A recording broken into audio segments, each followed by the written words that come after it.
ng oras sa pagguhit ng aking maikling sulat. At ikaw ang tanging hanap sa tuwing ako'y didilat. Halos di maibuka ang labi pag nandyan ka na. Nabubuo sa aking isipan ng pangamba at kaba. Baka pag nalaman mo ako'y biglaan mong iwasan. Di mo na ako pansinin na tuluyang ipagtabuyan. Dahil nga alam ko na kaibigan ng turing sa'kin at malayong mag-ugnay ang mga kapalaran natin. Sa dami ng manliligaw mo ako'y di makasingit. Para bang nasa bangin, nasa dulo at nasa bingit. Sa isang pagtulak lamang maaari ng mabago. Kung kaya minabuti na sa'yo mismo ay itago.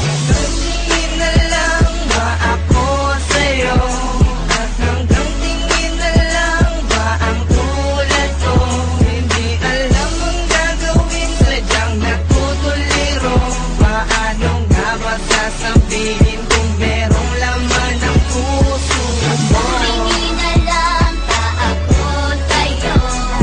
Hanggang tingin na lang ba ang tulad ko? Hindi alam ang gagawin, sadyang natutuliro. Paano nga ba sasabihin kung meron laman ang puso?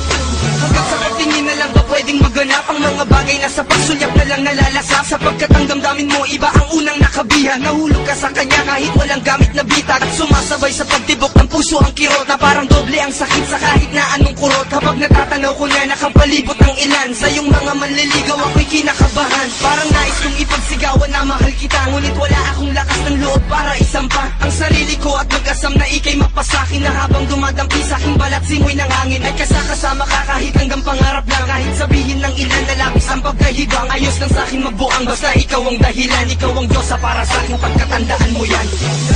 Tingin na lang ba ako sa'yo? At hanggang tingin na lang ba ang tulad ko? Hindi alam ang gagawin, sadyang natutuliro. Paano nga ba sasabihin kung merong laman ang puso mo? Tingin na lang ba ako sa'yo? Hanggang tingin na lang ba ang tulad ko? Hindi alam ang gagawin, sadyang natutuliro. Paano nga ba sasabihin kung meron laman ang puso?